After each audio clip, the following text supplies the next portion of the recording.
अब देख रहे हैं हमारा बेहद ही खास कार्यक्रम प्रधानमंत्री, और इस शो में आधे घंटे के दौरान चुनाव से जुड़ी तमाम गतिविधियां आपको देखने को मिलेगी, कुछ रिपोर्ट्स के जरिए, कुछ तस्वीरों के जरिए, कुछ वायरल बयान के जरिए। और उस कार्यक्रम को हम शुरू करें, लेकिन सबसे पहले हम आपको दिखाते हैं सबसे बड़ी चुनावी खबर।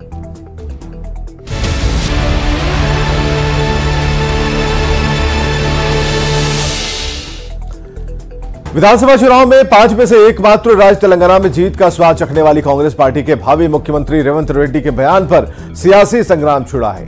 दरअसल रेवंत का एक वीडियो सोशल मीडिया पर वायरल है, जिसमें वो तेलंगाना के डीएनए को बिहार के डीएनए से बेहतर बता रहे हैं। वैसे रेवंत ने यह भी दावा कर दिया है कि केसीआर बिहार की कुर्मी जाति से आते हैं और तेलंगाना में वे बिहार से पलायन कराए। कांग्रेस नेता के इस बयान पर राजनीति भी गर्म हो गई है। भाजपा ने रेवंत रेड्डी के बयान पर कड़ी आपत्ति जताते हुए नीतीश कुमार और राहुल गांधी से जवाब मांगा है। रेवंत रेड्डी तेलंगाना कांग्रेस के अध्यक्ष और अब विधानसभा चुनाव में पार्टी को शानदार जीत दिलाकर मुख्यमंत्री की कुर्सी पर आसीन होने वाले नेता। चुनाव से ठीक पहले तक रेवंत तेलंगाना की सियासत तक ही सीमित थे, पर अचानक से उनके एक वीडियो पर सियासी संग्राम छिड़ गया है। दरअसल रेवंत रेड्डी ने एक निजी चैनल को दिए इंटरव्यू में तेलंगाना का डीएनए बिहार के डीएनए से बेहतर बता डाला। यही नहीं, तेलंगाना के निवर्तमान मुख्यमंत्री केसीआर पर तंज कसते हुए कह डाला कि केसीआर बिहार की कुर्मी जाति से ताल्लुक रखते हैं। रेवंत ने कहा, तेलंगाना का डीएनए बिहार के डीएनए से बेहतर है। मेरा डीएनए तेलंगाना जबकि केसीआर का डीएनए बिहार का है। केसीआर का संबंध बिहार की कुर्मी जाति से है। केसीआर का पलायन बिहार से तेलंगाना में हुआ है। तेलंगाना के मुख्यमंत्री बनने वाले रेवंत रेड्डी के डीएनए वाले बयान पर बीजेपी गर्म है। केंद्रीय मंत्री गिरिराज सिंह कहते हैं कि नीतीश कुमार क्यों चुप हैं। नीतीश जी और राहुल जी को बिहार की जनता को जवाब देना होगा। आज फिर से राहुल गांधी तेलंगाना के सीएम होने वाले उनके अध्यक्ष अब बिहार के डीएनए को गाली दे रहे हैं। क्या कराना चाहते हैं राहुल गांधी? और नीतीश कुमार क्यों चुप बैठे हैं? बिहार के डीएनए यानी कुर्मी कह रहा है, तो आपका गठबंधन राहुल गांधी से है। अब राहुल गांधी को भी बिहार में जवाब देना पड़ेगा और नीतीश कुमार आपको भी जवाब देना पड़ेगा। केंद्रीय मंत्री अनुराग ठाकुर ने भी रेवंत पर बड़ा हमला बोलते हुए इसे उत्तर भारतीयों का अपमान बताया, जबकि बीजेपी सांसद रामकृपाल यादव ने भी कहा कि रेवंत की घटिया मानसिकता का जवाब आने वाले वक्त में जरूर मिलेगा। मैं इतना ही कहूंगा, ये विभाजन की साजिश और ये क्षेत्रवाद की राजनीति, एक के बाद दूसरा बयान जाति से लेकर क्षेत्रवाद का, ये कांग्रेस की सही सोच को दिखाता है। ये इनकी मानसिकता कितनी छोटी और घटिया है, हम उसको कोई टिप्पणी नहीं करना चाहिए। मुझे गर्व है कि लोग जो बिहार करती है। कांग्रेस नेता रेवंत रेड्डी के बयान पर जेडीयू के मुख्य प्रवक्ता केसी त्यागी भी कहते हैं कि बड़े पदों पर बैठे लोगों को इस तरह के बयान से बचना चाहिए। रेवंत के बयान को वे सिरे से खारिज कर रहे हैं। जो फेडरलिज्म की स्पिरिट है वो भी कमजोर होती है और नेता की गंभीरता पर भी सवाल खड़े होते हैं। मैं श्री रेड्डी के वक्तव्य को सिरे से खारिज करता हूं। विपक्षी नेताओं की सियासत जाति और आरक्षण के आसपास ही घूमती रही है। केसीआर का संबंध बिहार से बताकर रेवंत रेड्डी ने फिर से नेता और जाति वाली राजनीति को गरमा दिया है। तेलंगाना की राजधानी से लेकर बिहार और दिल्ली की यदि सियासत गर्म है तो उसकी वजह केसीआर की कुर्मी वाली जाति, उस पर बिहार के डीएनए वाला रेवंत रेड्डी का बयान है। विवादित बयान देकर वे अपने साथ ही कांग्रेस पार्टी की भी किरकिरी करा रहे हैं। Bureau report, news 18। 2024 के लोकसभा चुनाव नजदीक आते ही एक बार फिर सनातन और धर्म को लेकर सियासत शुरू हो गई है। आईएनडीआईए के सहयोगी डीएमके के सांसद सेंथिल कुमार ने बीजेपी की जीत पर गोमूत्र वाला बयान लोकसभा में दिया, जिस पर सियासत बेहिसाब जारी है। और वैसे डीएमके सांसद ने बुधवार को माफी भी सदन में मांगी, लेकिन बीजेपी के नेता आईएनडीआईए गठबंधन पर हमलावर है, जबकि महागठबंधन के नेता उल्टे बीजेपी पर ही विद्वेष फैलाने का आरोप लगा रहे हैं। Speaker sir, the statement made by me yesterday inadvertently, if it had hurt the sentiments of the members and sections of the people, I would like to withdraw it.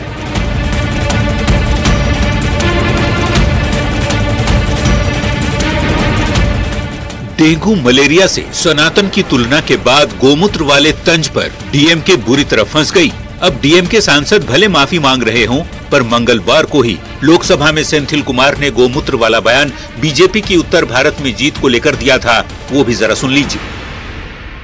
The power of this BJP is only winning elections and mainly in the heartland states of Hindi and what we generally call as the Gomutra state. DMK सांसद सेंथिल कुमार की गोमूत्र और सनातन धर्म से जुड़ी टिप्पणी पर केंद्रीय ग्रामीण विकास मंत्री गिरिराज सिंह ने जोरदार पलटवार किया है। गिरिराज सिंह कहते हैं कि देश सनातन का अपमान बर्दाश्त नहीं करेगा। भारत सनातन की पहचान है, मजाक करना बंद करो, सनातन को खत्म करना बंद करो। राहुल गांधी, स्टालिन, टुकड़े टुकड़े गैंग, नहीं तो खुद समाप्त हो जाओगे। डीएमके सांसद डीएनवी सेंथिल कुमार एस की गोमूत्र वाली टिप्पणी पर केंद्रीय मंत्री अनुराग ठाकुर ने भी पलटवार करते हुए कांग्रेस पर निशाना साधा और कहा, कुछ लोगों की सोच हिंदी के खिलाफ है और उत्तर भारत के खिलाफ बयान आना, ये एक सोची समझी साजिश है, सुनियोजित रणनीति का हिस्सा है, जहां भारत और भारतीयों को नीचा दिखाने का कोई कसर कांग्रेस नहीं छोड़ रही। अनुराग ठाकुर के बयान पर बिहार की सियासत गर्मा गई। महागठबंधन के नेताओं ने बीजेपी को विभाजनकारी सोच वाली पार्टी बता डाला है। जनता पार्टी जितना इंडिया गठबंधन से डरी हुई है और जिस तरह से मुद्दों के आधार पर इंडिया गठबंधन ने भारतीय जनता पार्टी को जनता के बीच में सवालों के घेरे में खड़ा किया है। अलावा हिंदू संस्कृति और सनातन संस्कृति का कोई ठेकेदार है ही नहीं। ये भूल जाते हैं कि हमारा सर्वधर्म संभाव वाला देश है। ज्यादा उत्साहित मत होइए। अनुराग ठाकुर जी, जरा ये बता दीजिए कि आजादी की लड़ाई के पहले जब अंग्रेजों ने भारत में अंतरिम सरकार बनाई तो उस सरकार का उप प्रधानमंत्री बना श्यामा प्रसाद मुखर्जी, जिसने जिन्ना की पार्टी से समझौता किया था, किस गिरोह का सरगना था? जैसे जैसे चुनाव नजदीक आ रहे हैं, वैसे वैसे विपक्षी गठबंधन खासकर डीएमके की ओर से सनातन के खिलाफ विद्वेष वाला बयान फैलाया जा रहा है। हाल ही में 5 राज्यों में हुए चुनाव में मिली करारी हार पर भी विपक्षी गठबंधन ने सीख नहीं ली। धर्म और मान्यता को लेकर किसी भी तरह की टिप्पणी उचित नहीं है, पर डीएमके नेता के खिलाफ महागठबंधन के नेता जरा भी खुलकर बोलने की हिम्मत क्यों नहीं जुटा पा रहे, ये बड़ा सवाल है। Bureau report, news 18। शो के सेगमेंट में देखते हैं बयान बवाली, नेताओं के वैसे बयान जिस पर मचा है सियासी घमासान।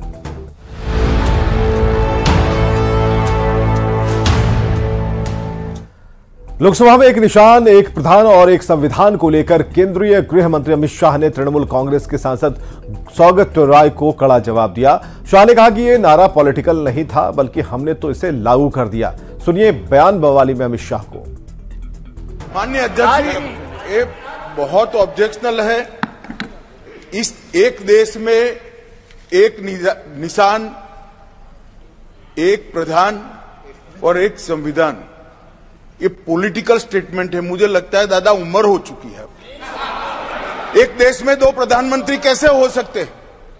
एक देश में 2 संविधान कैसे हो सकते हैं? एक देश के 2 झंडे कैसे हो सकते हैं? वो गलत है। जिन्होंने भी ये करा था उन्होंने गलत किया था। नरेंद्र मोदी जी ने इसको सुधारने का काम किया। आपकी सहमति ना सहमति से क्या होता है? पूरा देश चाहता था। और ये चुनावी नारा नहीं है, हम 1950 से कह रहे थे, एक देश में एक निशान, एक विधान और एक प्रधान होना चाहिए, 2 नहीं चलेंगे, और हमने कर भी दिया। कांग्रेस चुनाव हारने के बाद ईवीएम पर ठीकरा क्यों फोड़ती है? ये बात इसलिए कह रहे हैं क्योंकि कांग्रेस नेता दिग्विजय सिंह ने गंभीर सवाल खड़े किए हैं। भोपाल में दिग्विजय सिंह ने कहा कि उन्होंने बटन दबा दिया पर पता ही नहीं चला कि वोट कहां गया।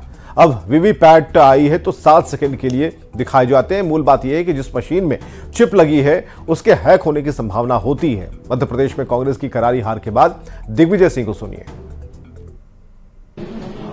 हमने बटन दबा दिया, पता ही नहीं पड़ा वोट कहां गया। अब वीवीपैट आई है तब 7 सेकंड के लिए दिखता है। हमारे हाथ में क्यों नहीं मिलता वो बैलेट पेपर? वीवीपैट की भी गिनती होनी चाहिए क्या?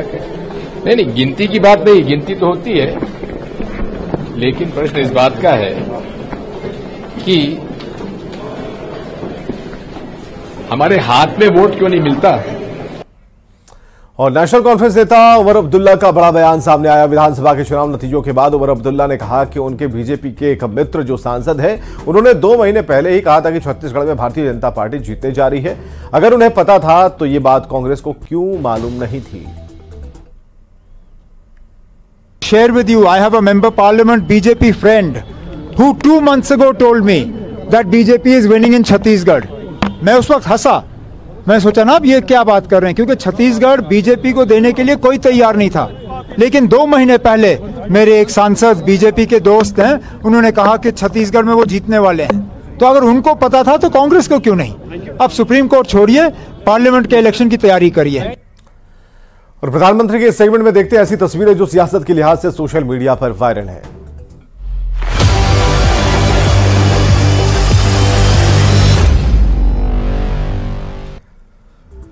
मध्य प्रदेश के सीएम शिवराज सिंह चौहान की तस्वीर वायरल है, जिसमें वो राम जन्मभूमि अयोध्या में भगवान रामलला के जुलूस का हिस्सा बनते हुए मूर्तियों की पूजा अर्चना कर रहे हैं। अपने सोशल मीडिया प्लेटफॉर्म एक्स पर तस्वीरें पोस्ट करने के बाद शिवराज लिखते हैं कि अयोध्या में भव्य मंदिर आकार ले रहा है और 22 जनवरी को प्रधानमंत्री जी के हाथों मूर्ति की प्राण प्रतिष्ठा होगी।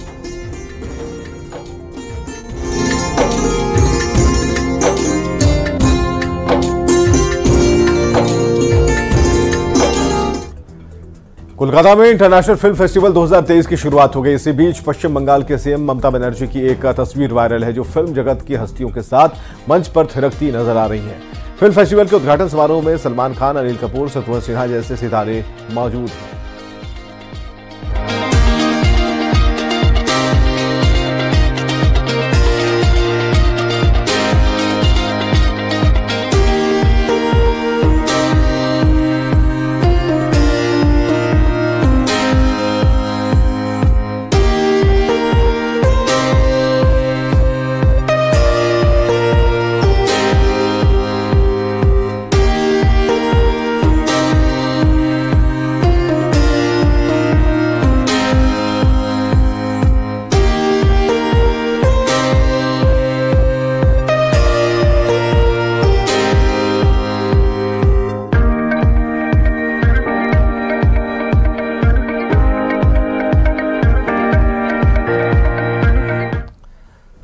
भारतीय संविधान की नींव रखने वाले भारत रत्न बाबा साहेब भीमराव अम्बेडकर की पुण्यतिथि पर उत्तर प्रदेश की पूर्व मुख्यमंत्री मायावती ने श्रद्धांजलि दी। मायावती ने बाबा साहेब की मूर्ति पर मोमबत्ती जलाकर और फूल माला चढ़ाकर उन्हें नमन किया।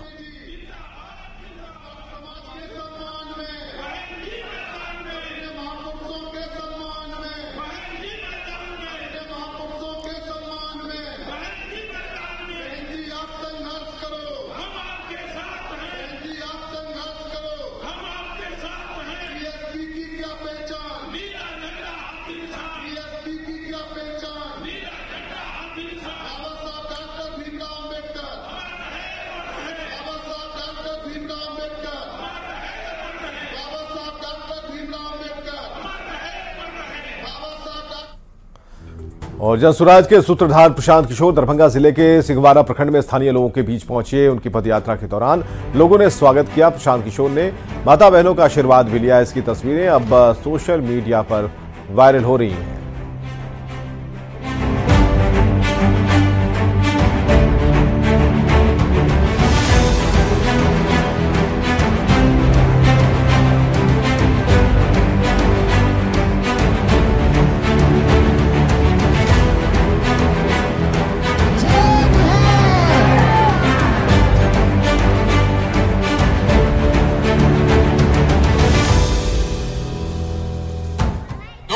पहले अभी मुखिया का चुनाव था, जब चुनाव हुआ तो 500-500 रुपया लेकर वोट बेचे आप, मुर्गा भात खाकर वोट दिए आप, 2-2 गो पाउच पर वोट का सौदा किए आप। तो आपका मुखिया विधायक चोर नहीं होगा तो हरिश्चंद्र होगा। जब समाजे चोर है तो नेता ईमानदार कहां से पैदा हो।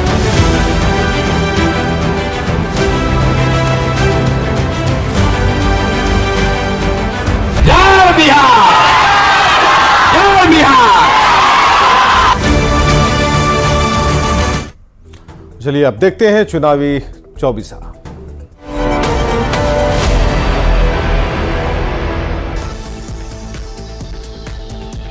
पटना में इंडी गठबंधन की बैठक पर बोले सीएम नीतीश कुमार, कहा मुझे नहीं चाहिए कोई पद, हम लोग एकजुट हैं। कर्नाटक में बिहार के 7 मजदूर की मौत पर सीएम नीतीश कुमार ने जताया दुख, परिजनों को 2-2 लाख रुपए मुआवजा देने की घोषणा। 10 दिसंबर को पूर्वी क्षेत्रीय परिषद की बैठक में शामिल होंगे सीएम नीतीश और गृह मंत्री अमित शाह। गठबंधन टूटने के बाद दोनों नेताओं की मुलाकात पर सियासी गलियारे में हलचल। तेलंगाना के कांग्रेस प्रदेश अध्यक्ष रेवंत रेड्डी का बड़ा बयान, कहा तेलंगाना का डीएनए बिहार के डीएनए से बेहतर, मेरा डीएनए तेलंगाना का है और केसीआर का डीएनए बिहार का। रेवंत रेड्डी के बयान पर केंद्रीय मंत्री अनुराग ठाकुर का हमला, कहा विपक्ष ने उत्तर भारतीयों का अपमान किया, कांग्रेस की सोच ही जातिवादी सियासत की है।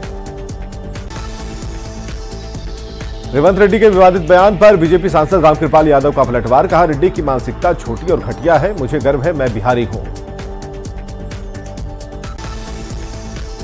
रेवंत रेड्डी के बयान पर जेडीयू प्रवक्ता केसी त्यागी का निशाना, कहा बड़े पदों पर बैठे लोगों को ऐसे बयानों से बचना चाहिए, मैं रेड्डी के बयान को खारिज करता हूं। सांसद सेंथिल कुमार की गौमूत्र वाले बयान पर प्रशांत किशोर की प्रतिक्रिया, कहा हमारे बच्चों को महाराष्ट्र और तमिलनाडु में भी गाली सुनने को मिलता है। डीएमके सांसद के गौमूत्र और सनातन को लेकर विवादित बयान पर गिरिराज सिंह का पलटवार, कहा देश सनातन का अपमान बर्दाश्त नहीं करेगा। डीएमके सांसद के बयान पर लोकसभा में जोरदार हंगामा, केंद्रीय मंत्री पीयूष गोयल और सोनिया गांधी के बीच भी हुई नोकझोंक।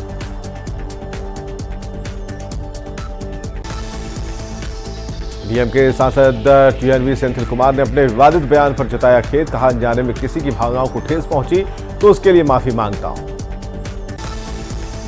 पूर्व मंत्री और जेडीयू नेता मनोज कुशवाहा को 3 अपराधियों ने घर में घुसकर मारी गोली, घटना में शामिल 3 अपराधियों को पुलिस ने किया गिरफ्तार। कांग्रेस विधायक अजीत शर्मा का इंडी गठबंधन को लेकर बड़ा बयान, कहा लोकसभा में कांग्रेस अकेले लड़ेगी चुनाव, जो साथ आना चाहता है उसके लिए दरवाजे खुले हैं। कांग्रेस विधायक दल के नेता शकील खान का जेडीयू पर बड़ा हमला, हार के आरोपों पर जेडीयू को अपने गिरबान में झांकने की दी नसीहत।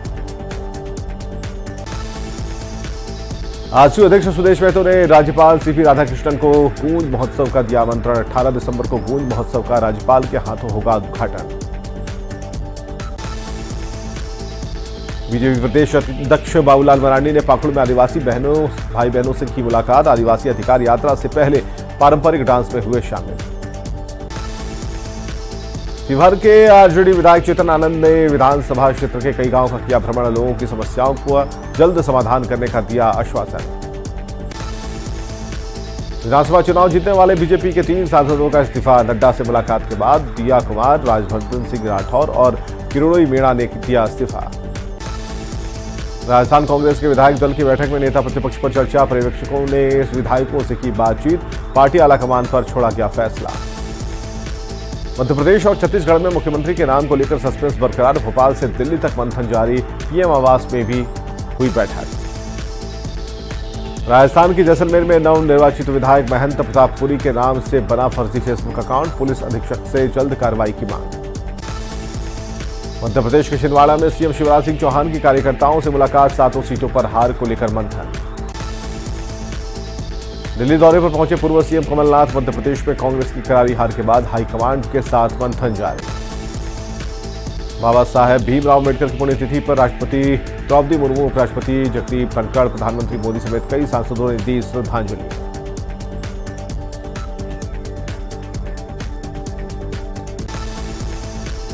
और खबरें लगातार जारी हैं, बने रहिए हमारे साथ।